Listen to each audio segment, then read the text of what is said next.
So I know this video is going to be for somebody. It's no excuse, you know, now we have time. What's up, beautiful people? Welcome back to my channel. If you're new, welcome to my channel. My name is Claire. Today I'm going to be just doing like a little talk session. So as you can see by the title of this video is just going to be about my current walk with God. So a few years ago I did a video and the title was I Stopped Believing and Praying, and that video came from a place where I was just like really broken. I was kind of trying to find my way, right? I was trying to find my way. My father recently passed and I was just like, my faith was really shaky. I was just like distraught. I was broken. I needed a lot of healing. I was very traumatized during that period as well, because what I went through, I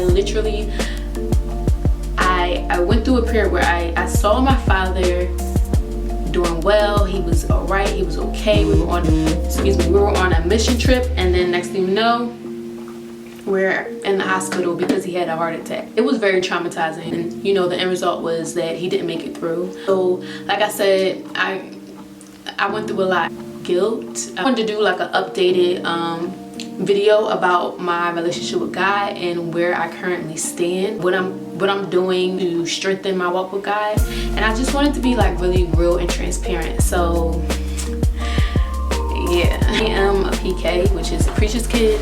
I grew up in the church. I grew up as a pew baby, meaning I was born, went to church every day, like didn't miss a service type of person. Like if it was church, we were there.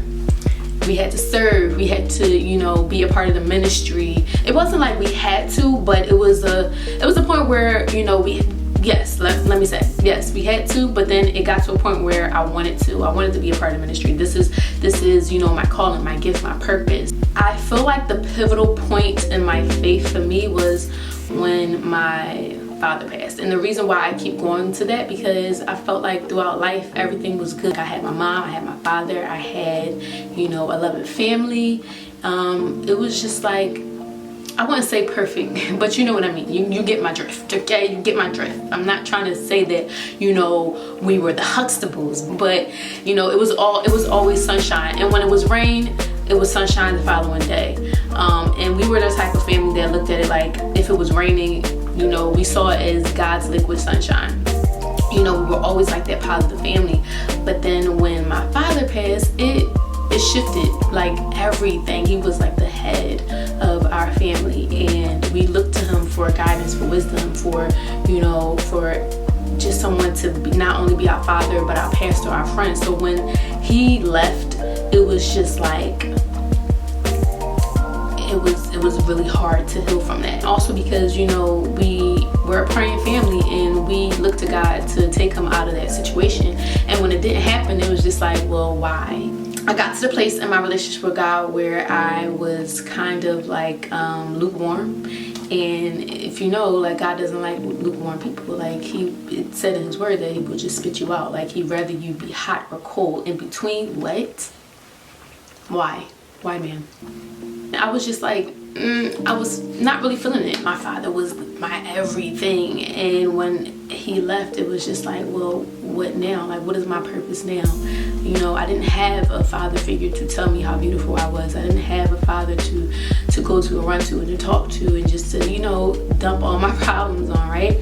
So then I had to look to God, you know, to fill that void. And that was a process, because yes, I believe in God. Yes, I thought I had a strong relationship with God, but then having the absence of my earthly father, it taught me that I needed to go to my heavenly Father in order to fill this void, in order to feel, you know, loved again, like I was by my father. My walk with God, like I said, it was like back and forth. You know, I felt like I would get to this high point in my relationship with God. Like, yes, I love God. Like, I'm reading my word, I'm fasting, I'm praying, and then like grief would just hit me. You know, it just hit me out of nowhere.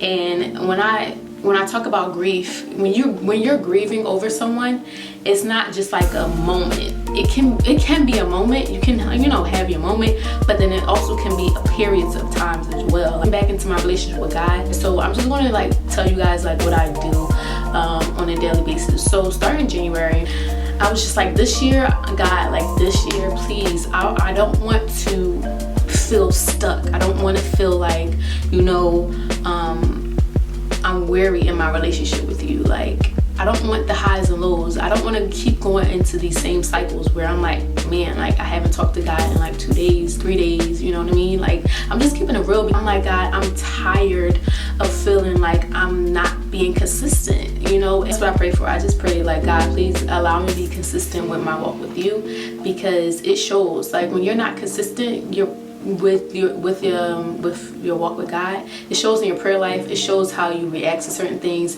It shows in your thought life as well, in your thought processes as well. You know, in the Bible, God talks about letting His mind be in you, which is also in Christ Jesus. So how can you have the mind of Christ if you're not spending time in the Word and spending time with God? I really had to like take a step back and ask God to help me to, number one, digest the Word of God, because I felt like I was just reading just to read. Like, no, I need to stop doing that. And I know some people think, or I know like some people may say like, oh, I read like chapters and chapters at a time, but did you comprehend what you read? Do you understand it? How are you applying it? So that's one thing I do now. I try my best to break down the Word of God in my journal. I do have a journal. I just wrote and how I can apply it to myself. And you know, a lot of times when we are listening to the Word of God or listening to a preacher, we tend to apply, you know, what they're saying to other people, or yup, I know exactly who he's talking about. No, or like, how can I apply this to myself? So yeah, I'm just trying to learn how to rightly divide the Word of God and apply it to myself, so that way I can become whole, because this is a process. Having a relationship with God is the process of becoming a new creature. All things are created new in Christ. It's not going to happen overnight, and I had to learn that I need to be patient. Another thing that I found that was really helpful for me, first thing in the morning, I like to get out my bed and I just fall on my face.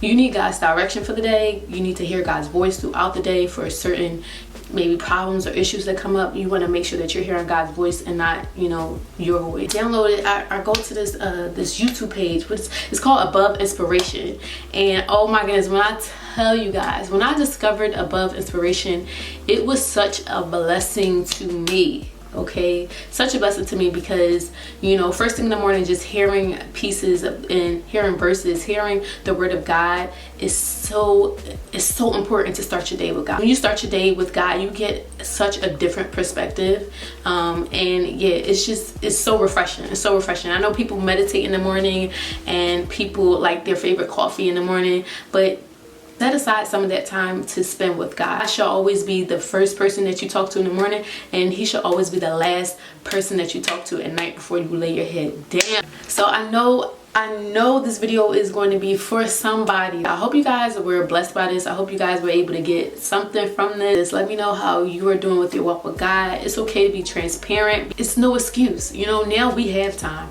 You know, we don't have to go to work. We don't have to pick the kids up from school. Honestly, we have time now. We have time to make for Jesus. We really do. At the end of the day, make room for Jesus in your life. If you haven't before, do it now before it's too late.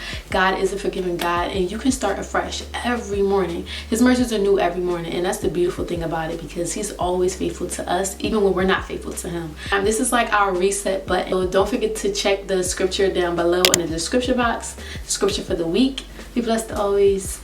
Bye.